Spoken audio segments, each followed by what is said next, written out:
अन्य महत्वना समाचार મહેસાણાથી શારદાબેને ચૂંટણી નહીં લડવાના આપ્યા છે સંકેત। લોકસભા ચૂંટણી નહીં લડવાના સંકેત આપ્યા। કોઈ યુવાનને ટિકિટ મળે તે જરૂરી તેવું તેમણે કહ્યું। મારી ઉંમર હવે ટિકિટના માપદંડમાં નથી આવતી। આઈટી અને ટેકનોલોજીના જાણકારોની જરૂર, યુવાનોને તક મળે તે મારી ઈચ્છા।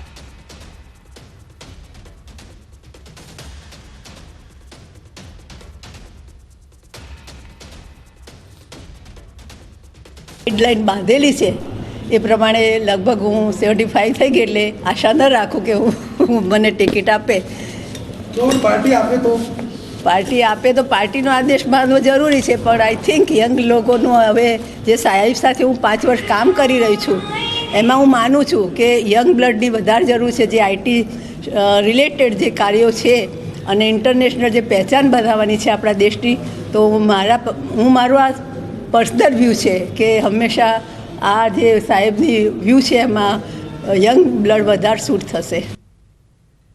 तो जेपी नड्डाए लोकसभा चूंटणीनुं ब्यूगल फूंक्युं छे। 26 બેઠકોના કાર્યાલયનો જેપી નડ્ડાએ વર્ચ્યુઅલી પ્રારંભ કરાવ્યો છે। તેવામાં પાટણમાં પણ કાર્યાલય ખુલ્લું મુકાયું છે।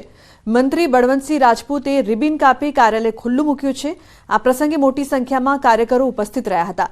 આ તરફ જૂનાગઢમાં ભાજપ મધ્યસ્થ કાર્યાલયનું ઉદ્ઘાટન કરાયું। પ્રવાસન મંત્રી મુળુભાઈ બેરા આ પ્રસંગે હાજર રહ્યા હતા। આ તરફ ડાંગ લોકસભા બેઠક પર ભાજપે આજથી ચૂંટણી પ્રચારના શ્રી ગણેશ કર્યા છે અને મધ્યસ્થ ચૂંટણી કાર્યાલયનો આરંભ કરાયો છે।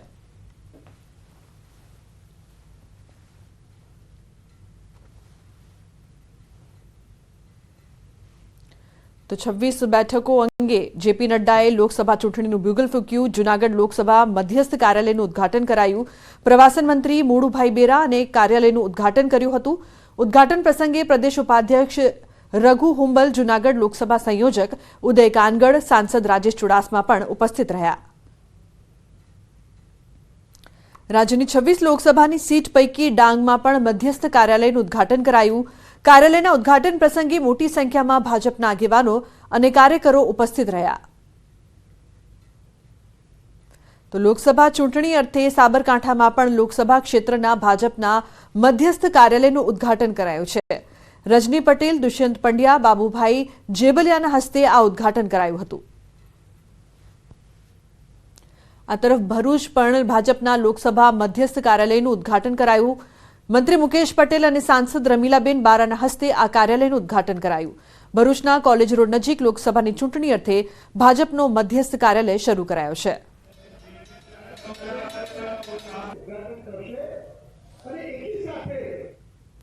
તો ભુજમાં કચ્છ બેઠક માટે ભાજપના લોકસભા ચૂંટણીના મધ્યસ્થ કાર્યાલયનું ઉદ્ઘાટન કરાયું। ભાજપ અધ્યક્ષ જેપી નડ્ડાએ કાર્યાલયનું વર્ચ્યુઅલી ઉદ્ઘાટન કરાવ્યું। કાર્યક્રમમાં જિલ્લા ભાજપ અધ્યક્ષ દેવજીભાઈ વરચંદ, પ્રભારી મંત્રી પ્રફુલ પાનસેરિયા, પ્રદેશ ભાજપ મંત્રી નૌકાબેન પ્રજાપતિ ઉપસ્થિત રહ્યા। સાથે જ કચ્છના 6 ધારાસભ્યો સહિતના नेताओं, अग्रणीओ અને કાર્યકર્તાઓ મોટી સંખ્યામાં જોડાયા। પ્રભારી મંત્રી પ્રફુલ પાનસેરિયાએ રાજ્યની તમામ 26 બેઠક 5 લાખથી વધુ લીડથી જીતવાનો વિશ્વાસ વ્યક્ત કર્યો। સાથે જ કાર્યકરોને ચૂંટણી માટે કામે લાગી જવાનું આહવાન કર્યું।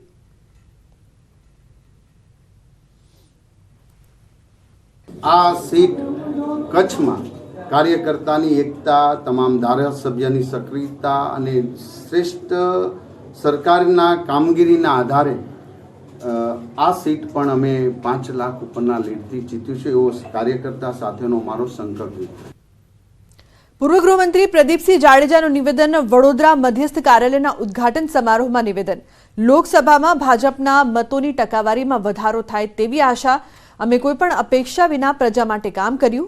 દુનિયા કોઈપણ વડાપ્રધાન પ્રોટોકોલ તોડી પીએમ મોદીનું કરે છે સન્માન।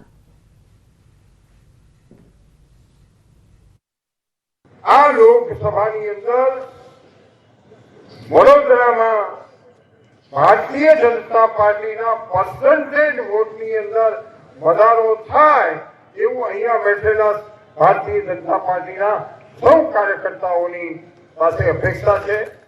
અટલજીની સરકાર હોય કે મોદી સાહેબની સરકાર હોય, એમણે સર્જિકલ સ્ટ્રાઇકના માધ્યમથી ભારતનું સ્વાભિમાન વિશ્વની અંદર વધારવાનું કામ કર્યું હોય તો નરેન્દ્રભાઈ મોદીએ કર્યું।